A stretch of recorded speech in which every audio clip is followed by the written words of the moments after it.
Hello everyone, आपका एक बार फिर से वेलकम करते हैं आज के हमारे इस नए वीडियो पे। तो आज इस वीडियो के अंदर मैं आपके साथ डिस्कस करने वाला हूं पारंपरिक flexi cap fund diet growth के बारे में। इसमें मैं आपसे डिस्कस करूंगा ये जो म्यूचुअल फंड है इसने पिछले 1 साल, 3 साल, 5 साल या फिर एनुअल रिटर्न क्या दिया है, आज के डेट में इसका एक एनएबी का प्राइस क्या है, ये कितने स्टार रेटिंग म्यूचुअल फंड है, इसमें आप मिनिमम एसआईपी अमाउंट क्या लगा सकते हैं और इसका फंड साइज क्या है। साथ ही साथ मैं आपसे डिस्कस करूंगा इसके अंदर कौन कौन सा स्टॉक लिस्टेड है और अगर आप इस म्यूचुअल फंड के अंदर कुछ पैसा जमा किए होते तो पिछले 1 साल, 3 साल, 5 साल के अंदर आपको क्या रिटर्न देखने को मिलता। और लास्ट में मैं आपसे डिस्कस करूंगा कि क्या हमें पारंपरिक flexi cap fund diet growth के अंदर इन्वेस्टमेंट करना चाहिए या फिर नहीं करना चाहिए। अगर आपने ऑलरेडी इन्वेस्ट किया है तो आगे आप अपना एसआईपी और लमसम के साथ क्या करेंगे। पारंपरिक flexi cap fund diet growth ये एक इक्विटी म्यूचुअल फंड है जो कि फ्लेक्सी कैप कैटेगरी के अंदर आता है और ये काफी हाई रिस्क म्यूचुअल फंड है। इसने जो पिछले 1 साल में रिटर्न दिया वो 36.54% का रिटर्न है। 3 साल की बात करें तो 3 साल में 17% का रिटर्न दिया है। 5 साल की बात करें तो 5 साल में 26.30% का रिटर्न है। और अगर एनुअल रिटर्न की बात करें तो इनका एनुअल रिटर्न है 20.83% का। ध्यान देंगे अभी जो भी रिटर्न मैंने आपके साथ यहाँ पे डिस्कस किया ये इनका वन टाइम यानी कि लमसम का रिटर्न है। अगर आप एक बार में कुछ पैसा इन्वेस्ट करते तो आपको ये रिटर्न देखने को मिलता। अगर आप एसआईपी के थ्रू इन्वेस्टमेंट करेंगे तो रिटर्न आपको कुछ और मिल सकता है। क्या मिल सकता है ये चीज मैं इसी वीडियो के अंदर आपके साथ डिस्कस करूंगा। अगर आप इस तरीके का म्यूचुअल फंड रिव्यू देखना पसंद करते हैं तो एक हमारा मेन चैनल है जो कि अभी आपको स्क्रीन पे दिख रहा होगा, तो एक बार जरूर आप इस चैनल को विजिट कीजिएगा। इसमें मैंने काफी अच्छी अच्छी mutual fund review video upload करके रखा हूं। एनएबी के ऊपर बात करते हैं तो आज के रेट में इसका एक एनएबी का प्राइस है 86 रुपया 64 पैसा। रेटिंग की बात करें तो ये 5 स्टार रेटिंग म्यूचुअल फंड है। इसमें आप मिनिमम एसआईपी अमाउंट 1000 रुपया लगा सकते हैं और इसका फंड साइज है 82,441 करोड़ का। अब रिटर्न कैलकुलेटर पे बात करते हैं कि अगर आप इस म्यूचुअल फंड के अंदर कुछ पैसा जमा करते तो फिर आपको क्या रिटर्न देखने को मिलता। अगर आप इस म्यूचुअल फंड के अंदर 5,000 रुपया पर मंथ जमा करते तो फिर 1 साल में आपका पैसा जमा होता 60,000, आपको मिलता 67,812 रुपया। यानी कि 1 साल में एसआईपी के थ्रू आपको 13% का रिटर्न देखने को मिलता। 3 साल की बात करें तो 3 साल में आपका पैसा जमा होता 1,80,000, आपको मिलता 2,61,552 रुपया। यानी 3 साल में एसआईपी के थ्रू आपको 45% का रिटर्न देखने को मिलता। और 5 साल की बात करें तो 5 साल में आपका पैसा जमा होता 3 लाख, आपको मिलता 5,75,019 रुपया। यानी 5 साल में एसआईपी के थ्रू आपको 91% का रिटर्न देखने को मिलता। अब अगर बात करें कि इस म्यूचुअल फंड के अंदर अगर आप एक बार में 1 लाख रुपए का लमसम करते तो फिर 1 साल में आपका 1 लाख रुपया 1,36,540 रुपया होता। 3 साल में आपका 1 लाख रुपया 1,60,161 रुपया होता। और 5 साल में आपका 1 लाख रुपया 3,21,378 रुपया होता। होल्डिंग की अगर बात करें तो इसके अंदर जो टोटल स्टॉक लिस्टेड है वो टोटल 103 स्टॉक लिस्टेड है।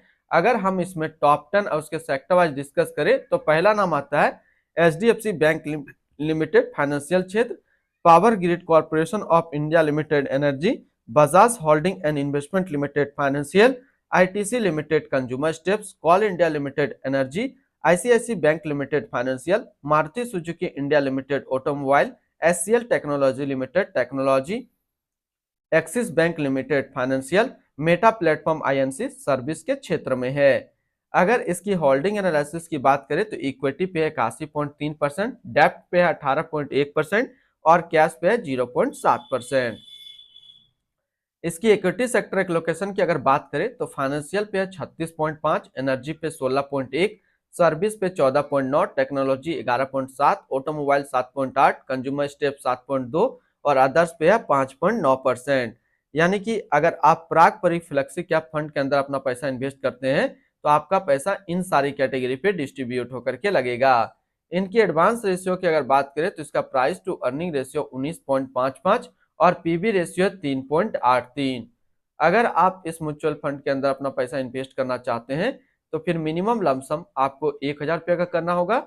और अगर आप एसआईपी के थ्रू इन्वेस्टमेंट करेंगे तो 1,000 रुपया से आप अपना एसआईपी स्टार्ट कर सकते हैं। रिटर्न एंड रैंकिंग के ऊपर बात करते हैं और सबसे पहले बात करते हैं पारंपरिक फ्लेक्सी कैप फंड का फंड रिटर्न जो कि है 1 साल में 36.5, 3 साल में 17, 5 साल में 26.3 और एनुअल है 20.8 का।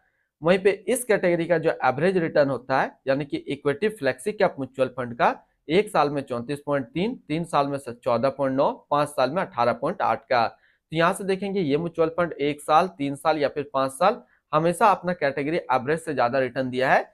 अपना कैटेगरी एवरेज से ज्यादा रिटर्न देने के बाद भी ये 1 साल और 3 साल में रिटर्न रैंक की कैटेगरी पे टॉप 5 में कभी भी अपना जगह नहीं बनाया है।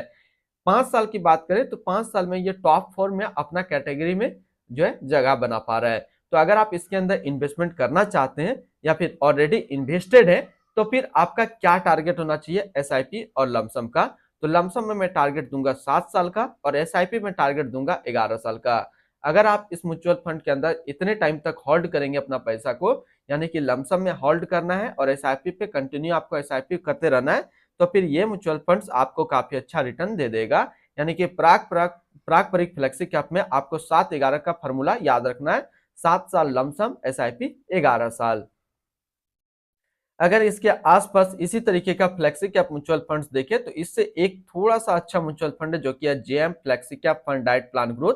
ये एक 5 स्टार रेटिंग म्यूचुअल फंड है। 1 साल का रिटर्न है 50.8, 3 साल का 26.6 और फंड साइज है 4531 करोड़ का। इनकी एक्सपेंस रेशियो के ऊपर बात करें तो इनका एक्सपेंस रेशियो 0.63% का। एग्जिट लोड की बात करते हैं तो इनका एग्जिट लोड थोड़ा सा समझने वाली बात है। अगर आप इन्वेस्ट किया हुआ पैसा 365 दिनों के अंदर अपना इन्वेस्टमेंट का 10% से ज्यादा निकालेंगे तो फिर आपको 2% का एग्जिट लोड देना होगा। और अगर दूसरा कंडीशन, अगर आप अपना पैसा 365 दिनों के बाद लेकिन 730 दिनों के पहले निकालेंगे अपना इन्वेस्टमेंट का कितना 10% से ज्यादा, तो फिर आपको 1% का यहाँ पे एग्जिट लोड देना होगा। तो सिंपल भाषा में समझिए, अगर आप इन्वेस्ट किया हुआ पैसा 1 साल के अंदर अपना इन्वेस्टमेंट का 10% से ज्यादा निकालेंगे तो फिर आपको 2% का जो है यहाँ पे एग्जिट लोड देना होगा। और अगर आप 1 साल के बाद लेकिन 2 साल से पहले अगर आप इससे अपना इन्वेस्टमेंट किया हुआ पैसा 10% से ज्यादा निकालेंगे तो फिर आपको 1% का एग्जिट लोड देना होगा। स्टम्प ड्यूटी की बात करें तो इनका स्टम्प ड्यूटी है 0.005%। टैक्स इंप्लानेशन की बात करते हैं, अगर आप इन्वेस्ट किया हुआ पैसा 1 साल के अंदर निकालेंगे तो जो भी आपका रिटर्न होगा उस पर आपको 20% का टैक्स पेमेंट करना पड़ेगा। और अगर आप 1 साल के बाद इससे अपना पैसा निकालते हैं और 1 साल में 1,25,000 का रिटर्न बनता है तो फिर आपको 12.5% का टैक्स पेमेंट करना होगा। यानी कि शॉर्ट टर्म कैपिटल गेन पे आपको 20% टैक्स देना है और लॉन्ग टर्म कैपिटल गेन पे आपको 12.5% का टैक्स पेमेंट करना है। इनकी fund house and investment objects की बात करते हैं तो पारंपरिक म्यूचुअल फंड टोटल असिस्ट पे इंडिया पे नंबर 23 पे रैंक करता है। इसका टोटल असिस्ट अंडर मैनेजमेंट है 79,157 करोड़ का। पारंपरिक flexi cap fund diet growth ये एक इक्विटी म्यूचुअल फंड है जो कि लॉन्च किया गया पारंपरिक म्यूचुअल फंड की तरफ से। रौनक ओनकार, राजीव टक्कर, राज मेहता अभी इस फंड का करंट फंड मैनेजर है। इस फंड का करंटली असिस्ट अंडर मैनेजमेंट है 79,158 करोड़ का और लेटेस्ट नबी है 86 रुपया 64 पैसा। पारंपरिक flexi cap fund diet growth ये काफी हाई रिस्क म्यूचुअल फंड है। इसमें मिनिमम एसआईपी अमाउंट 1,000 रुपये का सेट किया गया है और मिनिमम लमसम भी 1,000 रुपये का सेट किया गया है। इसकी फंड बेंचमार्क की अगर बात करें तो इसका फंड बेंचमार्क है निफ्टी 500 टोटल रिटर्न इंडेक्स। तो आज इस वीडियो के अंदर मैंने आपके साथ डिस्कस किया पारंपरिक फ्लेक्सी कैप फंड के बारे में। फिर मिलते हैं हम लोग नेक्स्ट को इस तरीके का वीडियो की अच्छी जानकारी को लेकर के।